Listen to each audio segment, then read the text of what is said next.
चलिए हम फिर आज का लेक्चर पहला क्वेश्चन से स्टार्ट करते हैं। Calculate the molarity of water. ठीक है, अब आप देखो इस स्पेशली जो वाटर के केस में बहुत बच्चे इसको डिस्टर्ब हो जाते हैं, है ना। तो वो लोग क्या करते हैं कि इतना कंफ्यूजन होता है। तो हर बच्चों को मैं एडवाइस देता हूँ, सबसे पहले जब भी वाटर है आप देखिए वाटर क्या है। Water is the liquid, water is the liquid. ठीक है, बच्चे लोगों पे मोलारिटी का फॉर्मूला आया तो आप बोलोगे what is the molarity. We know that molarity is equal to mass of solute into 1000 by molar mass into volume. देखिए सबसे पहले जब भी इस चाहे molarity, mole fraction, percentage, weight by weight, weight by volume, molarity, normality, इसमें सबसे बड़ा रोल प्ले करता है यूनिट। यदि यूनिट कन्वर्जन कहीं भी इधर उधर कर दिए तो पूरा रॉन्ग हो जाएगा, ध्यान रखिएगा। अब आप देखिए हमारे पास ये क्या है, ये टर्म को जो मैं अंडरलाइन कर रहा हूं, तो मैं इस टर्म को देखूं तो what is this, this is the density equal to mass upon volume. ध्यान दीजिए जब मैं वाटर की बात कर रहा हूं, यानी मैं क्या बोलूंगा, वाटर, प्योर वाटर की बात कर रहा हूं, तो mass of water into 1000 divided by molar mass of water into volume of water. तो mass of water divided by volume of water, it is known as density of water. ध्यान दीजिएगा, here the mass is gram and density is ml, and we all know that density of water is 1 gram per ml। बच्चे लोग क्या करते हैं, क्या गड़बड़ी होती है, बच्चे लोगों को दिमाग में होता है 1, क्या डेंसिटी ऑफ वाटर 1, तो इसलिए बोलते हैं कि mass of water is equal to volume of water. But ध्यान दीजिए density is 1, but what is unit, gram पर ml। इसलिए वॉल्यूम ml में हो, ml में वॉल्यूम है तो क्या होता है कि वॉल्यूम इन ml इंटू 1 ग्राम पर ml, तो जो ग्राम जो वॉल्यूम ml में होता है वो ग्राम में बनेगा कि नहीं बनेगा। पर यदि आप बोलो कि 1 लीटर वाटर दिया है, 1 लीटर वाटर दिया है, तो 1 लीटर वाटर है तो 1 लीटर वाटर और 1 ग्राम पर ml, तो ये थोड़ी कोई कैंसिल होगा। This is ml, this is litre, तो लीटर को क्या करना पड़ता था, 1000 ml से मल्टीप्लाई करके ये निकालना होता था। थोड़ा सा मैंने थोड़ा सा फ्लैशबैक किया है, स्पेशली वाटर का। तो मास ऑफ वाटर क्या हुआ, डेंसिटी आ गया into 1000 upon molar mass.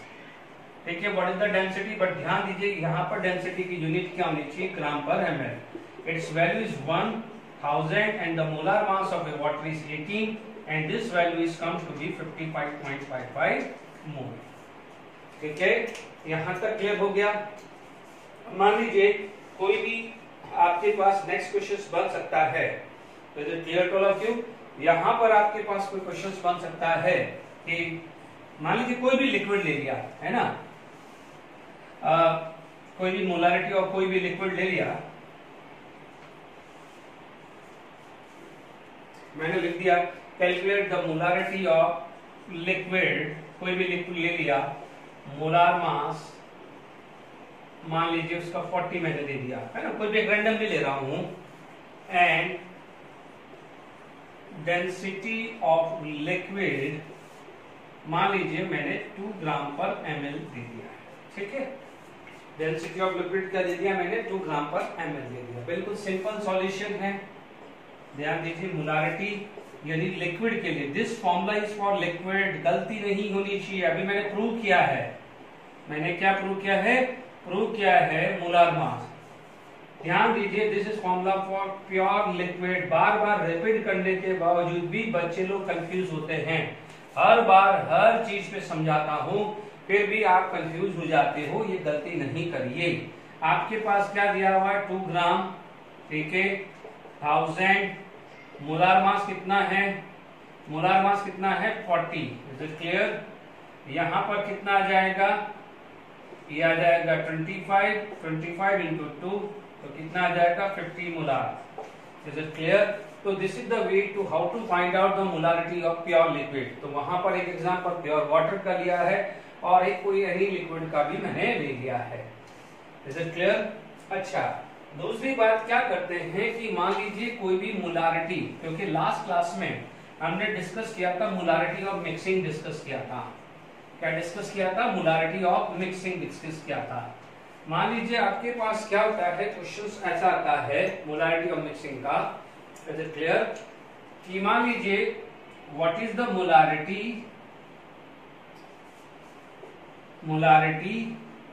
Of chloride ion if 200 ml of 0.15 m NaCl is mixed with 300 ml of 0.15 m KCl। ठीक है, अब आप इतना ध्यान दीजिएगा, कभी भी इस टाइप के क्वेश्चंस हैं तो आप देख लीजिए NaCl में how many chloride ion 10, KCl में हाउ मेनी क्लोराइड आयन 1। कई बार किसी फॉर्मूले में 2 हो, जैसे MgCl2 होता तो 2 ले लेते हैं। चलिए मैं इसमें क्या करता हूँ, मॉडिफाई कर देता हूँ आपको, तो आपको एक प्रैक्टिस हो जाएगी। मान लीजिए मैंने यहाँ CaCl2 दे दिया, क्या दे दिया? CaCl2। तो CaCl2 have 2Cl minus ion, गलती मत करना है ना। तो आप देखो NaCl का डेटा कितना दिया हुआ है आपको NaCl का दिया है 200 into 0.15, it is the formula to find out the mole. तो 1 मोल विल गिव दिस, तो आपको पता है what is the formula of mole, molarity into volume. ठीक है, मैंने इसको मिली मोल में रखा है, आप ध्यान रखना यदि ml को लीटर में कन्वर्ट नहीं करते हैं तो यूनिट बिकम मिली मोल, यानी वॉल्यूम इन ml ओनली। ठीक है, तो आपके पास ये कितना आ जाएगा, 2 into 3 30, तो 30 मिलीमोल्स आ गया। कितना है? 30 मिलीमोल। तो 1 मोल, और यहाँ पर 1 मोल है तो 30 मिलीमोल, यहाँ पर 30 मिलीमोल होगा। Is it clear? यहाँ पर 300 है इंटू 0.15 है या 0.1 है, तो यहाँ पर कितना आ जाएगा, यहाँ भी 30 मिलीमोल ही है। बट ध्यान दीजिए 1 मोल विल प्रोड्यूस 2 मोल, यहाँ पर क्लोरीन कितने हैं 2, तो 30 है तो यहाँ पर कितना आ जाएगा 60। Is it clear? तरीका क्या है? दिस। अब आप देखिए आपके पास नेक्स्ट पार्ट क्या जाएगा, total moles of Cl minus. तो आप बोलोगे 30 due to NaCl and 60 due to CaCl2। ठीक है, फिर क्या आएगा, टोटल वॉल्यूम। याद करिए मैंने डेरिवेशन में N1 plus N2 divided by V1 plus V2 किया था, याद आ रहा है? कोई कराओ। What is the volume? आप बोलोगे 200 and what is the volume 300, तो इसको क्या बोलोगे 500। Is it clear? तो मोलारिटी ऑफ Cl माइनस क्या हो गया, molarity of Cl minus total mole कितना है 90 डिवाइड बाय 500 0। ठीक है, 9 5 कितना हुआ, यानी पहले डेसिमल लगाया तो आपके पास कितना हो गया है 9 1 जा और 9 8 ये आया। ध्यान दीजिएगा मैंने फटाफट से कैलकुलेशन किया, no doubt I use the calculator to calculate the thing. कभी भी ध्यान रखना कि कभी भी जेडब्ल्यू नीट में कैलकुलेटर यूज नहीं होता है, बट आपको स्मार्ट कैलकुलेशंस करनी पड़ती है। आप देखो क्या इसको आप इजीली कैलकुलेट नहीं करते, डेटा आपको ऐसा गिवन होगा कि आप इजीली कैलकुलेट कर पाएंगे। Is it clear? अब आप देखिए ये मैंने क्वेश्चन आपके पास डिस्कस किया है क्लोराइड आयन का। Is it clear? अब देखिए यहां पर आई होप क्लियर हो गया। अब मैं इसी क्वेश्चन के अंदर एक कुछ मॉडिफिकेशंस करता हूं। ठीक है, आप जरा ध्यान रखना मैंने क्या चीज कर रहा हूं। मान लीजिए मैंने यहां पर एक क्वेश्चन डाल दिया NaCl और सेम डेटा रखा और मैंने यहां ले लिया AgNO3। क्या ले लिया? AgNO3। ठीक है, ध्यान रखना तरीका वही है। आप बोलोगे NaCl, आप बोलोगे Na प्लस Cl माइनस, मोल कितना है 200 इंटू 0.15, तो आप बोलोगे 30 मिलीमोल्स। इससे पहले में 90 क्या था मिलीमोल, वॉल्यूम क्या था ml, इसलिए क्या हो जाएगा m से m कैंसिल हो गया। Is it clear? टोल ऑफ मिली से मिली कैंसिल हो गया। Is it clear? तो यहां पर भी आपको क्या हो जाएगा 30 मिलीमोल्स आया। पर आप देखो AgNO3 के अंदर नो Cl माइनस आए, तो आप बोलोगे हाउ मेनी Cl माइनस आए ड्यू टू AgNO3, तो आप बोलोगे 0। क्या बोलोगे 0। तो आपसे बोला जाए हाउ मेनी टोटल मोल्स, तो आप बोलोगे टोटल मोल्स ऑफ NaCl। तो आप क्या बोलते थे 30 प्लस 10, बट यहाँ तो 0 है, तो आप क्या बोलोगे 30 का ना, AgNO3 से तो Cl माइनस मिला क्या, टोटल वॉल्यूम तरीका वो ही है, कुछ नहीं है। ध्यान दीजिएगा ये मिलीमोल है, ये क्या है मिलीमोल। अब आप देखिए यहाँ पर volume V1 plus V2 500 ml यानी मिली मिली। तो अब आप देखिए molarity, moles by volume, moles कितना है 30, वॉल्यूम कितना 500। देखो ये मिली ये भी मिली, तो ये कैंसिल हो जाएगा, इसलिए आपका ये बन गया है वंस अगेन 0 से 0 कैंसिल, तो ये कितना आया 0.06 है। क्लियर। तो कभी कभी मिक्सिंग में दोनों आयन सेम हो सकते हैं, दोनों अलग अलग होगा, क्योंकि ध्यान से सुनिए आपने ये चीज को मिक्स किया है, भले क्लोराइड आयन यही दे रहा है बट वॉल्यूम तो चेंज हो गई, वॉल्यूम V1 प्लस V2 हो चुका है, volume become V1 plus V2। Is it clear to all of you. तो आई होप मोलारिटी पे रिलेटेड क्वेश्चंस मैंने लगभग सारे प्रोवाइड कर दिए हैं, फिर भी आप डाउट असाइनमेंट्स में आप कर सकते हैं। Is it clear. तो आप ये चीज ध्यान रखिएगा। Is it clear. देखिए इसके अंदर यदि अब हम नेक्स्ट कंसेप्ट जो पढ़ते हैं वो पढ़ते हैं इक्विवेलेंट वेट का। ठीक है, अभी हम जो है इक्विवेलेंट वेट क्या पढ़ रहे हैं, इक्विवेलेंट वेट। ठीक है,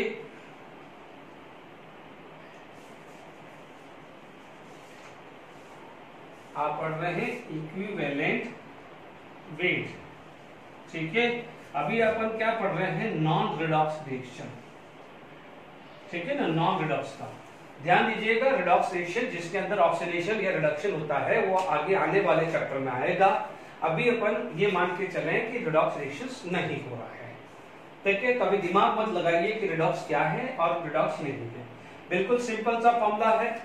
ठीक है, यदि मान लीजिए आपके पास इक्विवेलेंट वेट, तो इक्विवेलेंट वेट का यदि मैं फॉर्मूला बात करूं तो इक्विवेलेंट वेट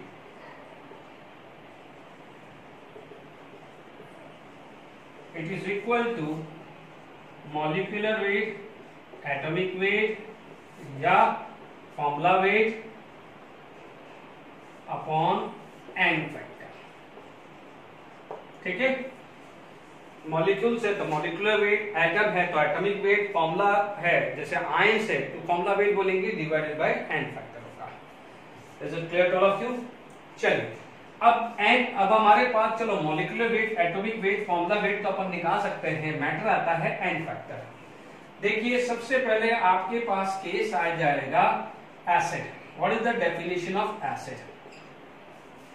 ठीक है, आप एसिड की डेफिनेशन क्या बोलते हैं, एसिड या substances in its aqueous solution give H plus ion। The substances in aqueous solution give H plus ion। और what is the definition of basicity, तो आप बोलोगे number of displaceable H plus ion, यानी basicity की definition होती है number of displaceable H plus ion। आगे बात समझ में। तो अब आप देखिए यहां पर हम बात करें n फैक्टर ऑफ एसिड, हमारा जो नेक्स्ट ऐड आएगा n factor of acid, n factor of acid which is equal to basicity of n acid, यानी जितने भी H प्लस आयन देगा उसके इक्वल आ जाएगा n factor. Is it clear. यहां पर आ गया, ये डेफिनेशन क्लियर होगी। Example HCl 1, H2SO4 2, H3PO4 3। Is it clear. अब मान लीजिए इक्विवेलेंट वेट ऑफ HCl बात करें तो 36.5 by 1। Okay, 36.5 by 1।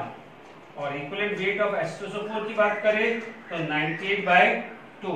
और इक्विवेलेंट वेट ऑफ H3PO4 की बात करें तो इट इज इक्वल टू 98/3, क्योंकि इक्विवेलेंट वेट क्या था, molecular weight by n factor. तो यहाँ पर n फैक्टर HCl का कितना है 1, how many H plus ion 1, how many H plus ion 2 and how many H plus ion 3।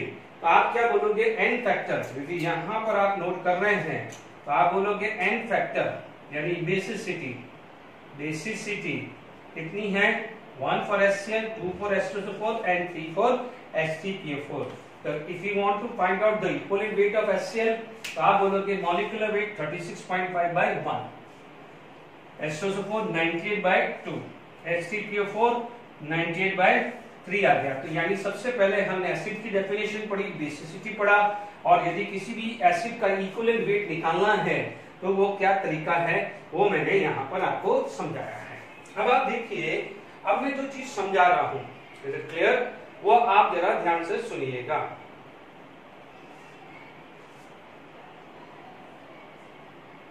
ठीक है, देखिएगा। तो आई होप समझ में आ गया है कि what is the basicity, number of displaceable H plus ion, यानी on aqueous solution HCl will give 1 H plus ion, H2SO4 will give 2 H plus ion and H3PO4 will give 3 H plus ion। गलती नहीं, मैं ये नहीं बोल रहा हूँ, basicity का फॉर्मूला ये नहीं बोल रहा हूँ। जैसे मान लीजिए कुछ चीज ध्यान रखना, यहाँ पर ये बहुत इंपॉर्टेंट चीज बता रहा हूँ जो अभी बोर्ड पे लिख रहा हूँ। आपने बोला CH4, तो आप बोलोगे बेसिसिटी, तो बेसिसिटी इज 0। CSO4 की बेसिसिटी क्या है 0। मैंने क्या बोला है, number of displaceable H plus ion, CH4 H plus ion देता ही नहीं है। क्या CH4 एसिड है? नहीं है, CH4 is non acid. Is it clear? तो यहाँ पर CH4 की बेसिसिटी क्या होती है 0 होती है।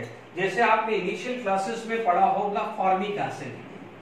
फॉर्मिक एसिड क्या होता है, उसका जब एक्वस सॉल्यूशन बनता है तो it is going to be convert into this form, यानी वो क्या हो जाता है H प्लस देता है।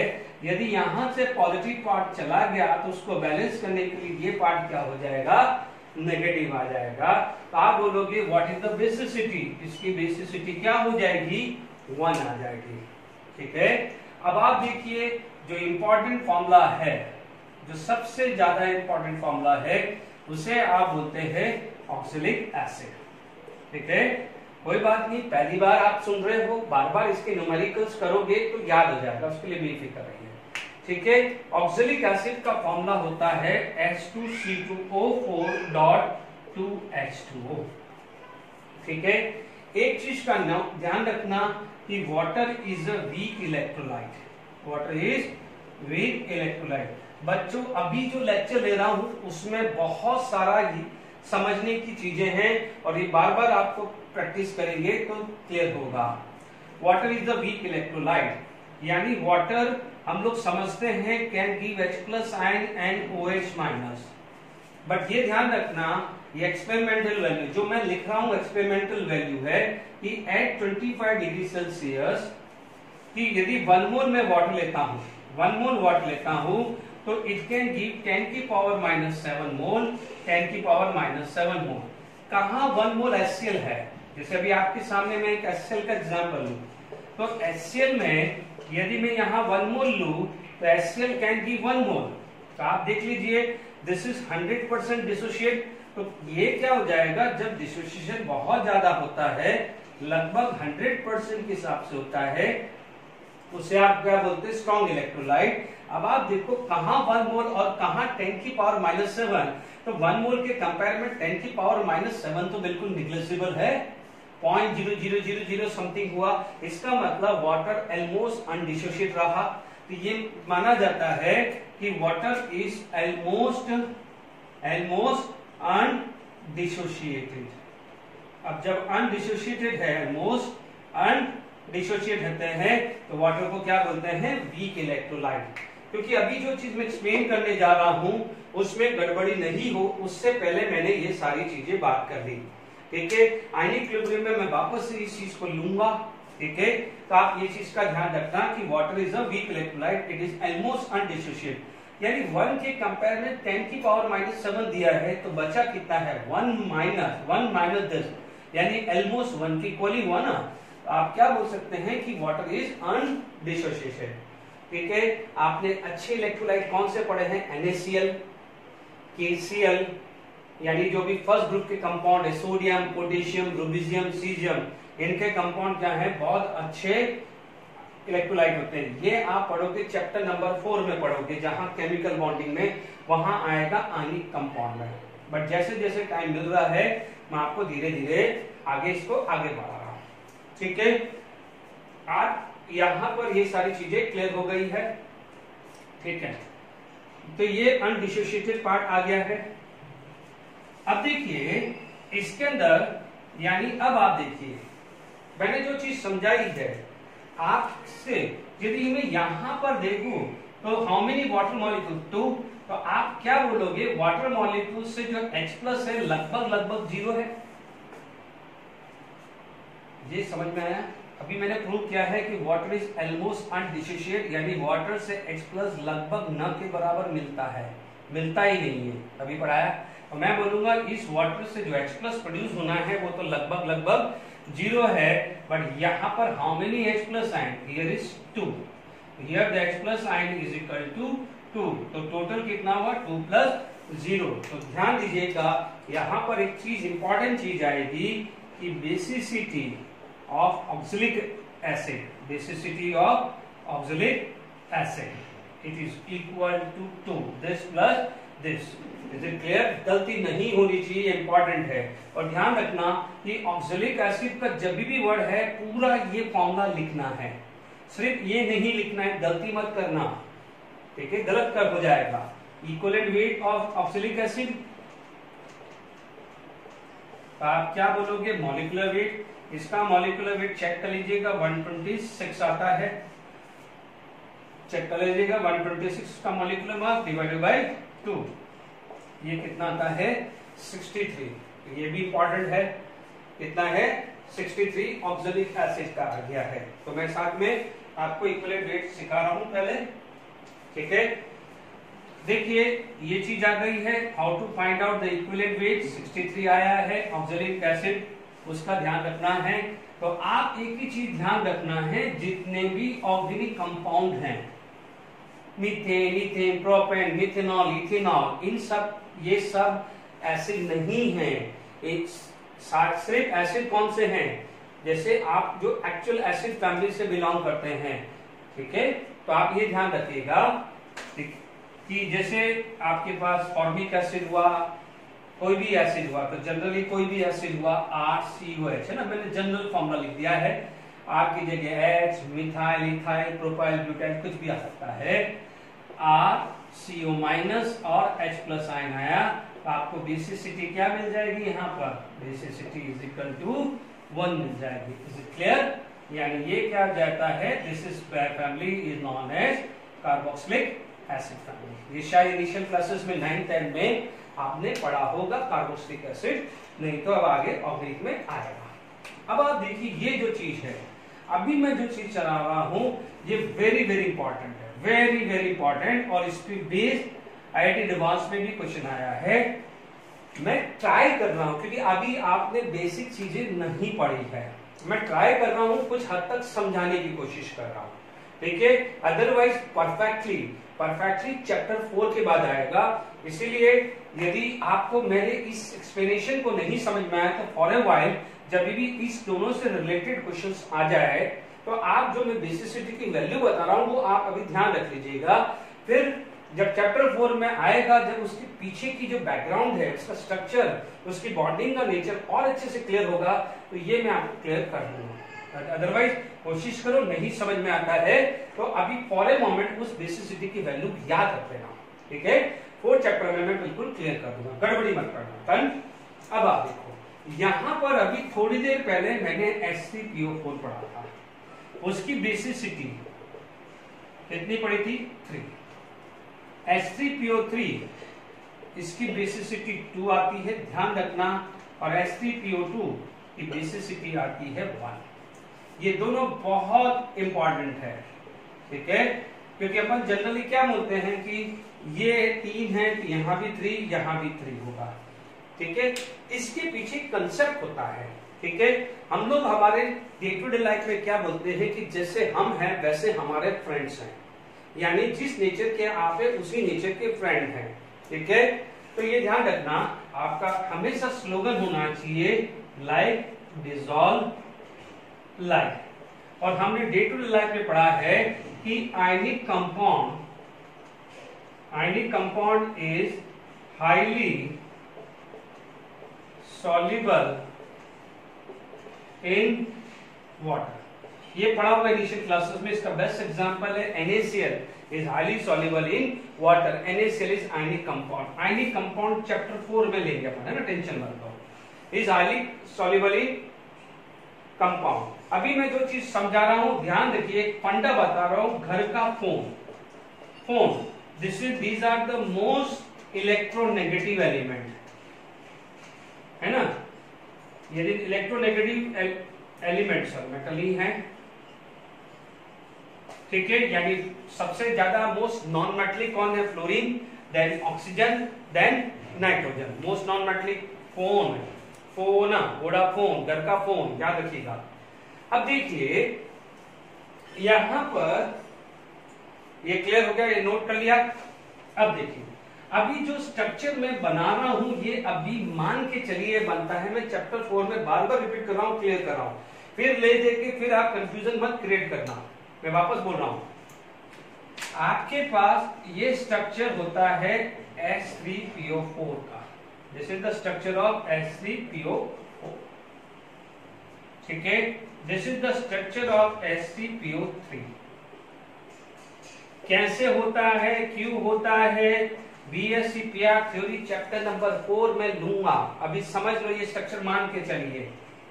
ये जो स्ट्रक्चर ड्रॉ कर रहा हूं ये तीनों स्ट्रक्चर 12th स्टैंडर्ड में वापस आएंगे, तो आप ये मत समझना कि ये अभी पहली बार ही है, क्योंकि मैं नहीं चाहता कि ये कोई जो इन दोनों के जो आने वाले मोलारिटी या नॉर्मलिटी के जो अच्छे क्वेश्चन आने वाले हैं वो आपसे किसी भी तरह से मिसिंग हो जाए। इसलिए मैं ये कॉन्सेप्ट को ये प्रूव करने की कोशिश कर रहा हूं जितना हो सक रहा है, जितनी अभी स्टेज पे नॉलेज है आपके पास।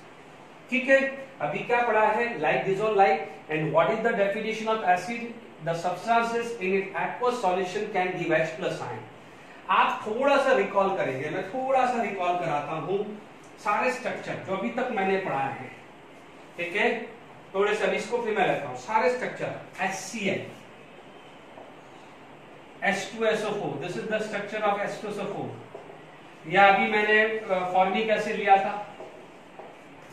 ठीक है, मैंने अभी क्या बोला था, लाइक डिसॉल्व लाइक, यानी पोलर इज डिसॉल्व एक पोलर। यानी क्या होता है कि यहां पर पोलर बॉन्ड आएगा। पोलर बॉन्ड का मतलब hydrogen is bonded with the most electronegative element.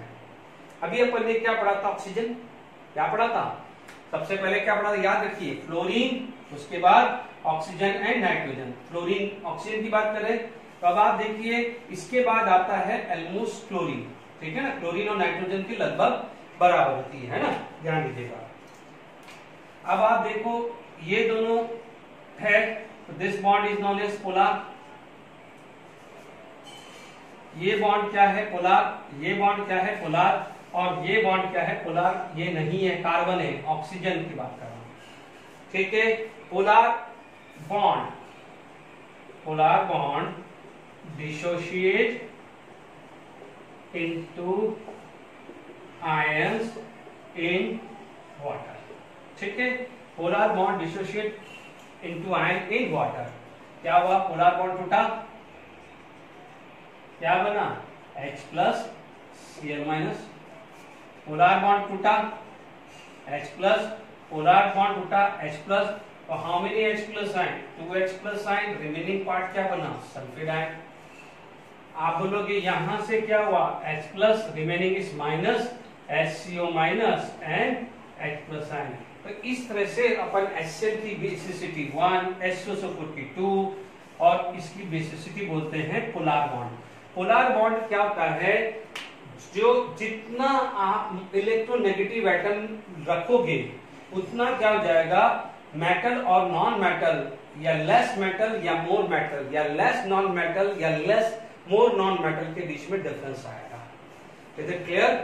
तो आप इतना समझ लीजिए, मैं धीरे धीरे कोशिश कर रहा हूं। चैप्टर 3 में इलेक्ट्रोनेगेटिविटी डेफिनेशन आएगी, तो आप देखेंगे यहां पर अभी इस स्टेज पे ऑक्सीजन दिमाग में रखिए, इस स्टेज पे ऑक्सीजन ध्यान रखिए कि ऑक्सीजन और हाइड्रोजन के बॉन्ड काउंट करिए, ज्यादा मत दिमाग लगाइए, अदरवाइज इस स्टेज पे बहुत कंफ्यूजन आएगा। आप HCl को थोड़ी देर के लिए साइड में कर लो, HCl, HBr, HI ये सब एसिड है क्योंकि these are the more active. तो आप ये ध्यान रखिए, आप OH बॉन्ड पे लुक करिए, भूल जाइए HCl को थोड़ी देर के लिए भूल जाइए। आप इतना ध्यान रखिए HCl, HBr, HI एक H+ आयन आता है, उसको साइड में कर लेते हैं, ठीक है? क्योंकि फिर क्या है, वो कंफ्यूजन क्रिएट होगा, क्योंकि बच्चों मजबूरी है, चैप्टर 3 चैप्टर 4 जब तक नहीं क्लियर होगा तो अच्छे से स्ट्रांगली पोलर कॉन्सेप्ट क्लियर नहीं हो पाएगा। और मैं अभी उस चीज को लाके पूरा का पूरा चैप्टर डाइवर्ट नहीं करना चाहते। Is it clear? क्योंकि ये दो छोटा सा कंसेप्ट है, फिर हमें आपको वापस से जाना है, आप अननेसेसरी कंफ्यूजन हो जाओगे। तो अभी आप ध्यान दीजिए OH बॉन्ड, तो आप इतना समझ लीजिए OH bond is the most polar, इतना मान के चलिए। तो OH बॉन्ड कितने हैं यहाँ पर? 2। तो यहाँ पर बेसिसिटी कितनी हुई? 2, क्योंकि जितने भी OH बॉन्ड है वो O- और H+ में टूट जाएंगे। डन? तो आप H2SO4 में OH 2 थे तो बेसिसिटी क्या हुई? 2, क्योंकि H+, तो 2H+ चला गया, यहाँ क्या था? माइनस माइनस माइनस, टोटल कितना आया? 2-। अब देखो यहाँ पर कितने OH है, ढूंढते हैं। 1 OH, 2 OH, 3 OH, तो हाउ मेनी बेसिसिटी? 3। तो आप क्या बोलोगे? बेसिसिटी 3। डन? अब हाउ मेनी OH? ओनली 2। ये OH नहीं है, कितना हुआ? 2। तो आप बोलोगे बेसिसिटी 2, क्योंकि इन दोनों की इलेक्ट्रोनेगेटिविटी लगभग बराबर होती है, तो ये होता है नॉन पोलर बॉन्ड। फिर भी चैप्टर नंबर 3 चैप्टर नंबर 4 में ये क्लियर हो जाएगा। How many OH bond? Only 1। तो यहां पर बेसिसिटी कितनी आ रही है?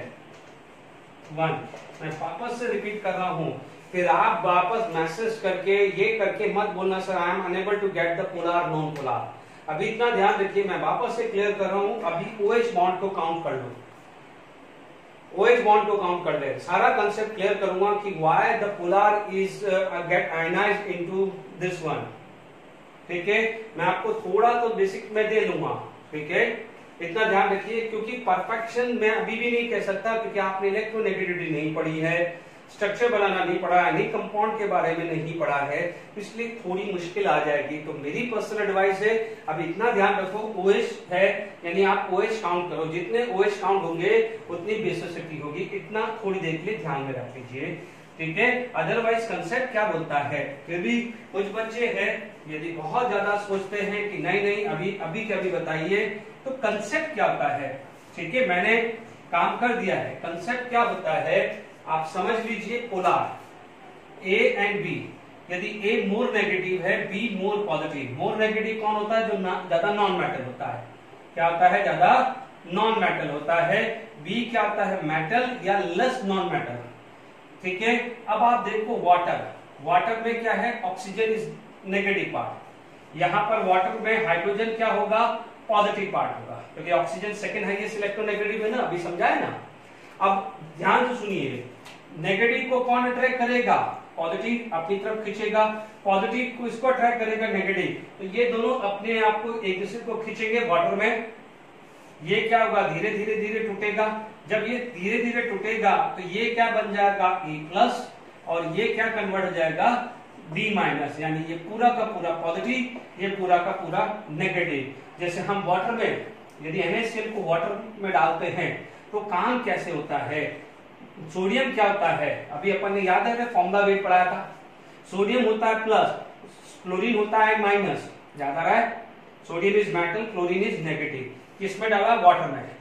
वाटर में क्या है? ऑक्सीजन क्या है? नेगेटिव। वाटर में हाइड्रोजन क्या है? पॉजिटिव। Is it clear? ये है अपने पास। ऑक्सीजन क्या करेगा? सोडियम को अपनी तरफ खींचेगा, क्लोरीन को कौन खींचेगा? हाइड्रोजन। अलग अलग हो गया। Na+ and Cl- it is free in ion Na+Cl- water के अंदर फ्री आयन की तरह बिहेव करेगा। Is it clear? हाइवास में तो कैसे हम बोलते हैं कि वाटर H+ को छीनेगा? यदि यहां पर भी आप देखोगे यहां पर H2O है, ये धीरे धीरे तोड़ेगा तो ये टूट के जाएगा, तो ये प्लस बन जाएगा, तो ये क्या बन जाएगा माइनस, ये प्लस ये माइनस बन जाएगा। बट ये पोलर नहीं बन पा रहा है, इनके ऊपर नेगेटिव और पॉजिटिव पोल जनरेट नहीं हो पा रहा है, इसलिए ये केस नहीं आ पाएगा। ये केस जब भी आ पाएगा जब ये इस तरह की पोलैरिटी क्रिएट हो पाएगी। पोलैरिटी क्रिएट कब होती है? जब नॉन मेटल और मेटल के बीच में अच्छा खासा फर्क होता है।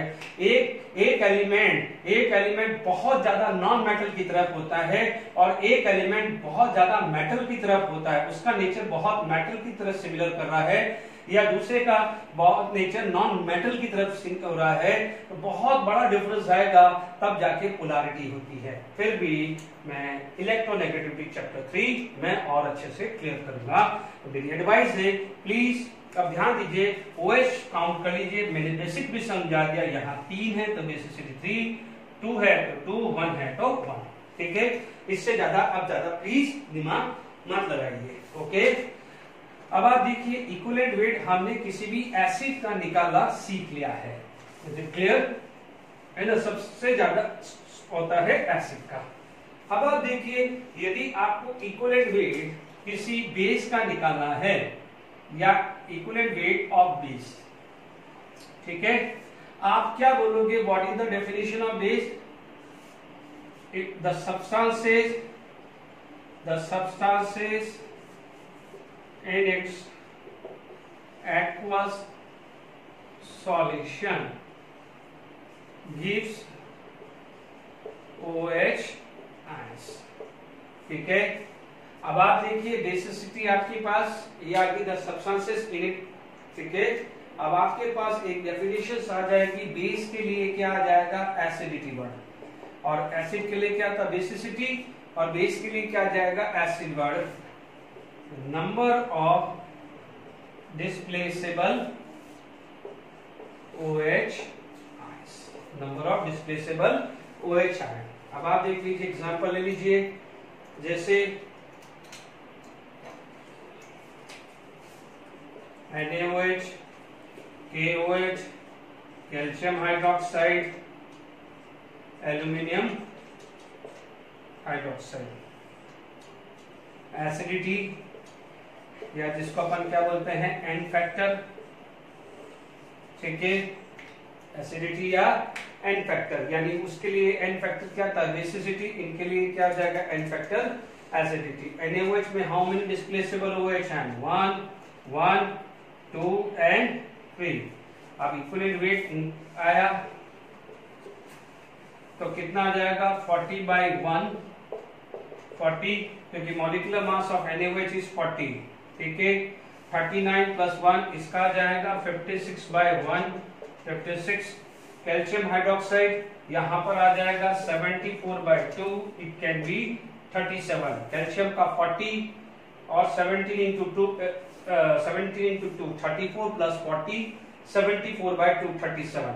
एल्यूमिनियम का 27 और 51, क्योंकि 17 into 3 17 into 3 51 + 27, 51 + 27 it's come to be 78/3, 3 into 2 6 and 6 3 18. This is the way to find out the equivalent weight of any base. Is it clear?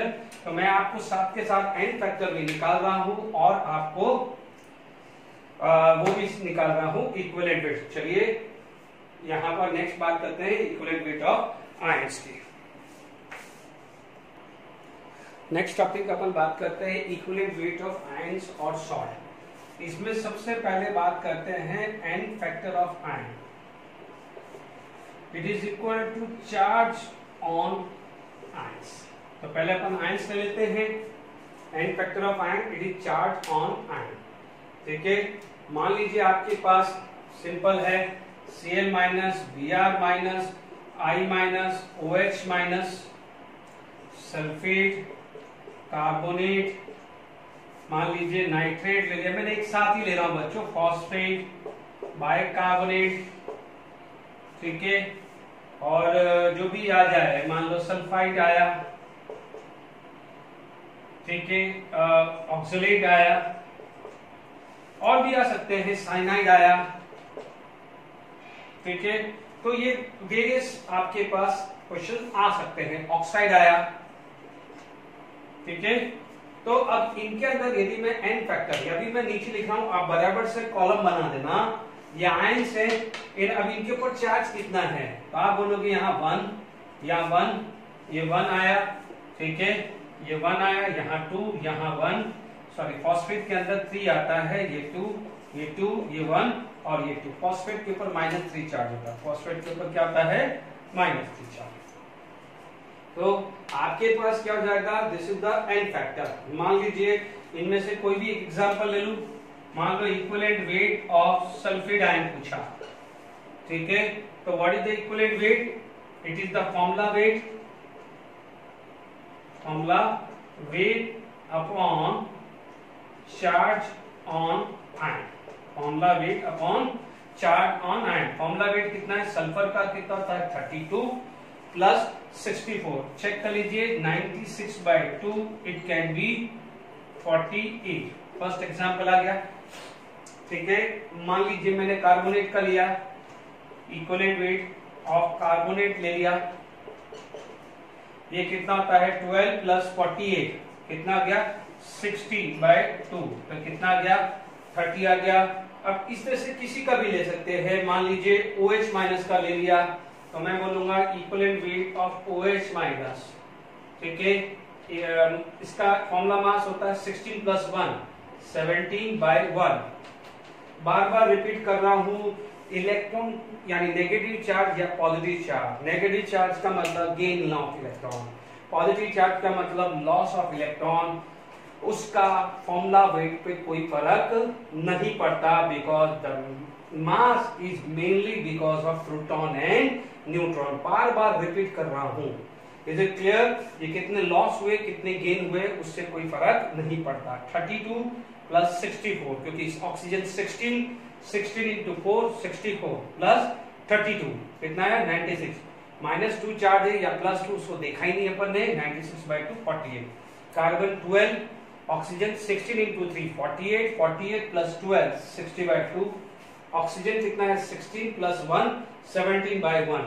तो आई होप यदि किसी का भी आपके पास इक्विवेलेंट वेट ऑफ आयंस निकालना है, यानी आपको इक्विवेलेंट वेट ऑफ आयंस निकालना है, व्हाट यू कैन यूज, ये फॉर्मूला आपके सामने बता दिया है। ये ध्यान रखिएगा, ये भी ब्लू है, ये सिर्फ एन फैक्टर है, और ये 3 एग्जांपल, ऐसे कोई भी एग्जांपल ले सकते हो, उससे आपको ये क्लियर हो गया है कि how to find out equivalent weight of any ions, ठीक है। क्योंकि आयंस का इक्विवेलेंट वेट निकालना आएगा तभी आप सॉल्ट का निकाल पाओगे। बात समझ में आ गई आपको, ठीक है। अब आप देखिए यहां पर हमारे पास नेक्स्ट जो चीज आ जाती है, इक्विवेलेंट वेट ऑफ सॉल्ट, ठीक है। अब देखो सॉल्ट और आयन में क्या फर्क है, ठीक है।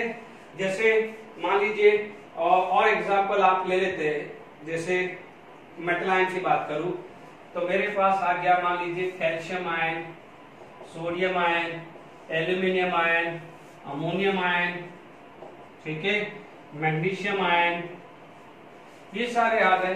तो अब इसके अंदर क्या हुआ, एन फैक्टर क्या हुआ, चार्ज ऑन आयन कितना चार्ज है 2, कितना चार्ज है 1 3 1 एंड 2। मान लीजिए इक्विवेलेंट वेट ऑफ Na+ निकालूं 23/1, क्योंकि फॉर्मूला मास कितना है Na+ का 23। मान लीजिए मेरे पास आ गया इक्विवेलेंट वेट ऑफ Al3+, कितना आया 27/3 = 9। Is it clear to all of you? ठीक है। इक्विवेलेंट वेट की यूनिट खासकर ध्यान रखना, ग्राम पर इक्विवेलेंट होता है। जैसे मोलार मास की यूनिट क्या होती है, ग्राम पर मोल, यहाँ पर क्या आता है ग्राम पर इक्विवेलेंट, ठीक है। ये ध्यान रखिएगा। Is it clear? I hope ये 2 एग्जांपल से भी समझ में आ गया होगा। इसका मास बाय 2, इसका मास बाय 1, इसका मास बाय 2 आ गया। Is it clear to all of you? एक और लिख लेते हैं, equivalent weight of Mg2 plus magnesium का एटॉमिक मास होता है 24/2, 12 gram per equivalent. Is it clear to all of you? तो ये क्लियर हो गया कि how to find out the equivalent weight of ions आ गया।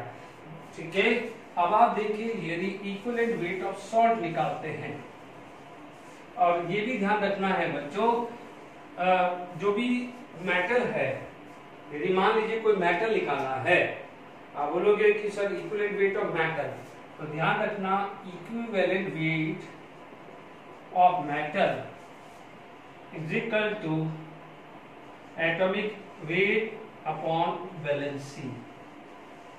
ठीक है, फर्स्ट ग्रुप की valency 1, sodium potassium lithium sodium potassium rubidium caesium 1 होती है ना। यहां पर क्या हो जाएगा 1 आती है। सेकेंड ग्रुप की क्या होती है 2, और थर्ड ग्रुप की क्या होती है 3। ठीक है, ये 1 आया। Hydrogen is not in first group but लिख दिया।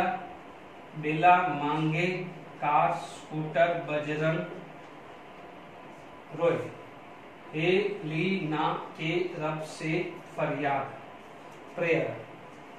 ठीक है, पंडा सुन लीजिए, हे ली ना के रब से फरियाद।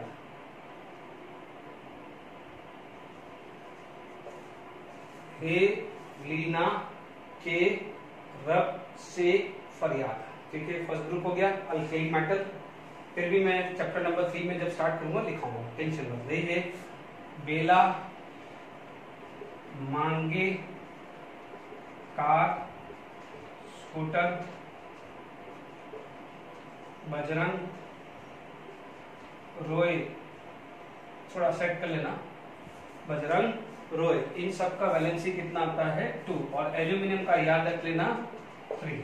तो ये इतना काम चल जाएगा आपको मेटल में।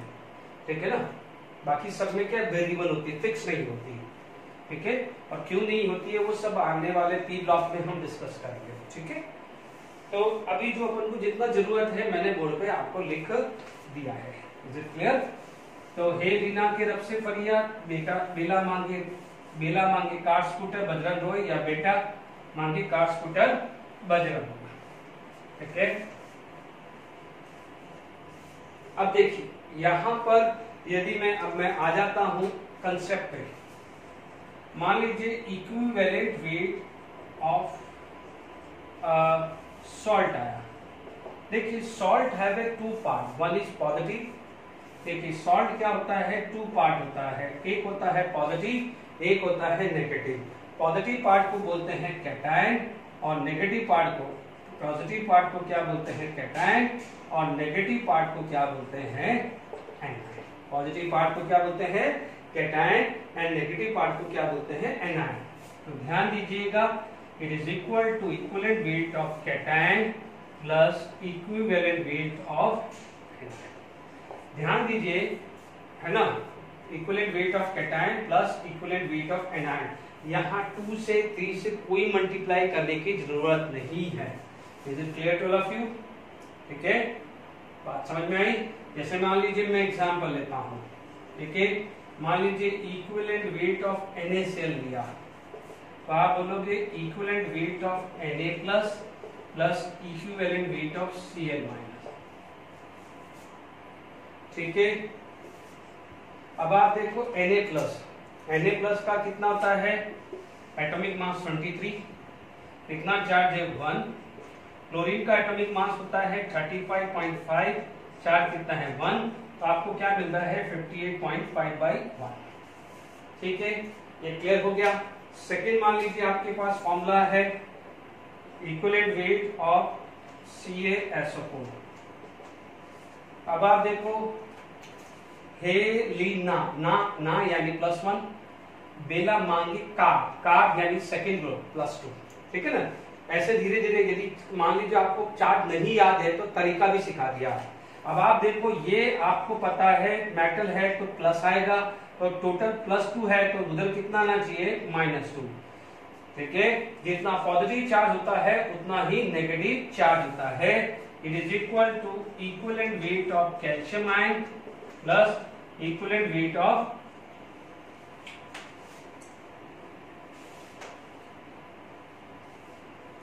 ठीक है क्या आया, equivalent weight of calcium ion plus equivalent weight of sulphate ion. ठीक है ना, फिर मैं इसको बार करके एक और फॉर्मूला शांति से बता दूंगा। ठीक है ना, ये सेकंड पार्ट है आपका। ठीक है, यानी इक्विवेलेंट हेडिंग डाल देना, इक्विवेलेंट वेट ऑफ सॉल्ट। अब आप देखो कैल्शियम 40 4 2, सल्फेट का 96/2, अभी सब सॉल्व किया है अपन ने। 40 + 96 136/2, इट इज इक्वल टू 68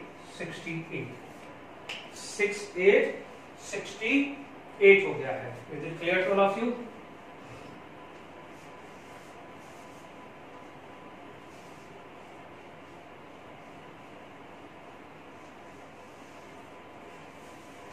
देखिए, मान लीजिए आपके पास थर्ड एग्जांपल आ गया।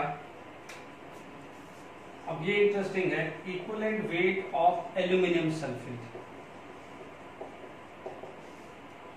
है ना, एल्यूमिनियम सल्फेट। तो आप क्या बोलोगे, इक्विवेलेंट वेट ऑफ एल्यूमिनियम कितना बताया था, एल्यूमिनियम का 3 याद रखना, plus equivalent weight of sulphate ion. मैंने देखो यहां पर 2 या 3 से कोई मल्टीप्लाई नहीं किया है, इसको 2 या 3 से मल्टीप्लाई नहीं करना। जैसे मोलार मास निकालते थे, मोलार मास कैसे निकालते थे, 27 × 2 प्लस 96 × 3 करते थे, 2 टाइम या 3 टाइम्स होता है। ऐसा इक्विवेलेंट वेट में नहीं करना है। इक्विवेलेंट वेट में सिर्फ देखना है कैटायन कौन है और एनायन कौन है।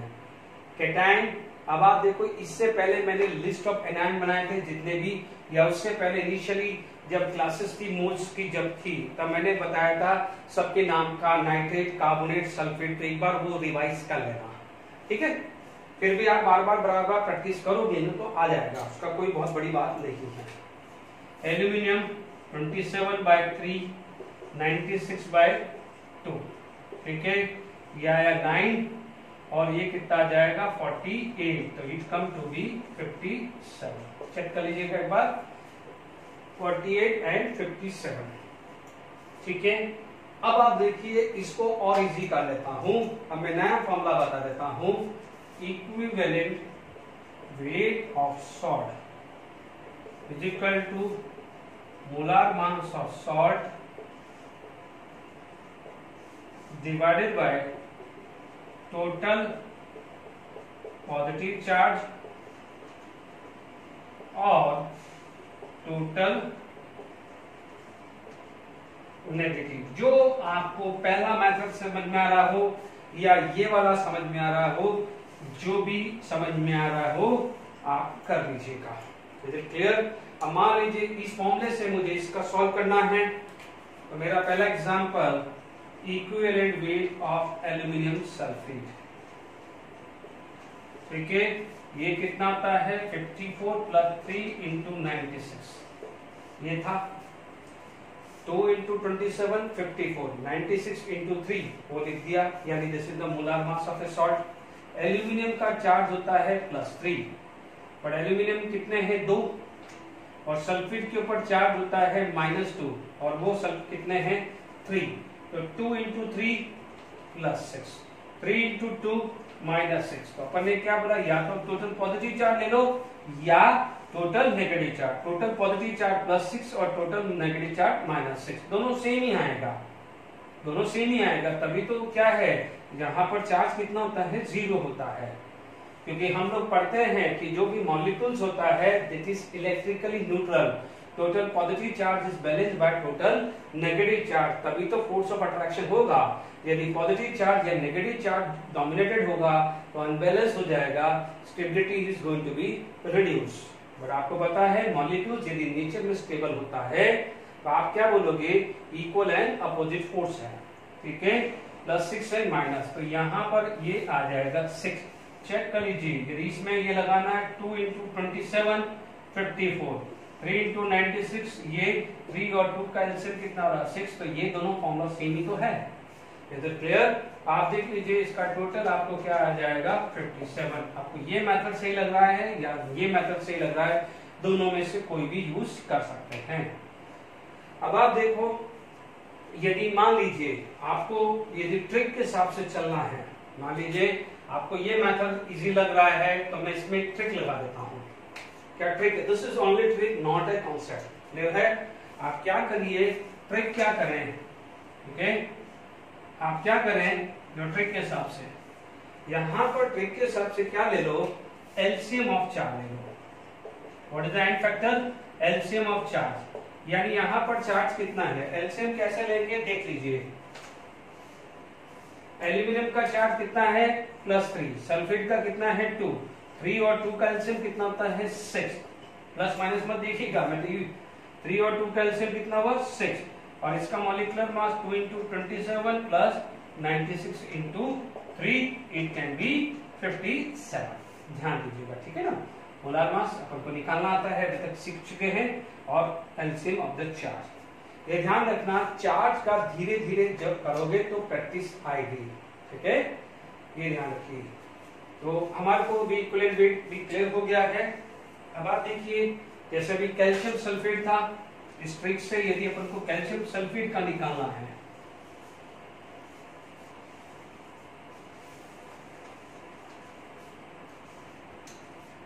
देखिए यदि हमारे को equivalent weight of calcium sulphate निकालना है, देखिए तो कैल्शियम का 40 प्लस 96, 40 प्लस 96, कैल्शियम के ऊपर होता है +2 चार्ज, सल्फेट के ऊपर होता है -2, 2 और 2 का एलसीएम कितना हुआ 2, 136/2, तो इट कम टू बी 68। ठीक है, और कोशिश करते हैं दूसरे एग्जांपल। मान लीजिए equivalent weight of MgSO4 MgCl को लेता हूं, मैग्नीशियम सेकेंड ग्रुप, बेला मांगे मांगे यानी 2 +2 कर दो। क्लोरीन का भी पड़ा है -1, क्लोरीन यानी क्लोरीन ब्रोमीन आयोडीन, उसका आता है -1। Is it clear? अब आप देखो 2 और 1 का एलसीएम कितना होता है 2, या टोटल पॉजिटिव चार्ज चाहिए तो +2, 2 इंटू -1 -2, 2 और 2 तो 2, जैसा आपको सही लगे, या तो टोटल पॉजिटिव चार्ज ले लो, टोटल नेगेटिव चार्ज ले लो, या चार्ज ऑफ एलसीएम ले लो, एलसीएम का चार्ज ले लो, सॉरी एलसीएम का चार्ज ले लो, जो आपको मेथड सही लगे वो कर लो। या ऐसा आता है कि equivalent weight of Mg2 plus 2Cl-, वहां 2 3 से मल्टीप्लाई नहीं करना है, बार बार रिपीट कर रहा हूं, गलती नहीं होना चाहिए, नहीं तो रॉन्ग होगा। देखिए Mg का कितना होता है 24 और 71, क्योंकि 35.5 इंटू 2 71, ये कितना आ रहा है 95/2, इट कैन बी 47.5 आ गया है। दूसरा तरीके से करना है तो आप बोलोगे equivalent weight of Mg2 plus equivalent weight of Cl-, इसका कितना हुआ 24/2, एटॉमिक मास 24/2, क्लोरीन का कितना है 35.5/1, जो भी आपको सही लगे कर लीजिए, 12 35.5, इट कैन बी 47.5, ये सही लग रहा है, ये सही लग रहा है, दोनों में से जो भी मेथड सही लगे आप इसको सॉल्व कर लीजिए। Is it clear?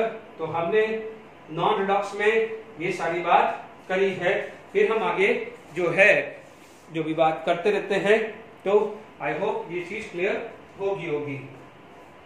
ठीक है, तो हमारे पास इक्विवेलेंट वेट का एक और एग्जांपल ले लेते हैं।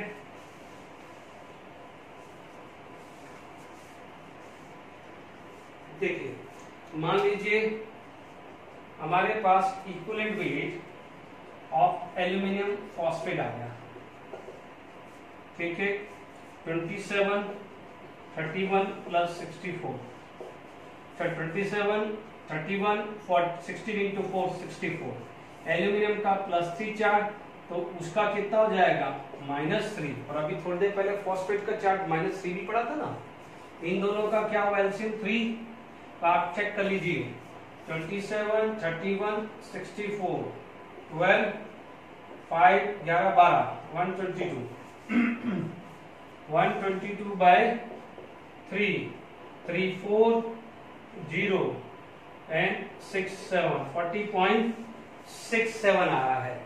Is it clear to all of you? तो यहाँ पर आपको इक्विवेलेंट वेट मैंने सॉल्ट के भी सिखा दिए है, इक्विवेलेंट वेट एसिड का भी सिखा दिया, इक्विवेलेंट वेट बेस का भी।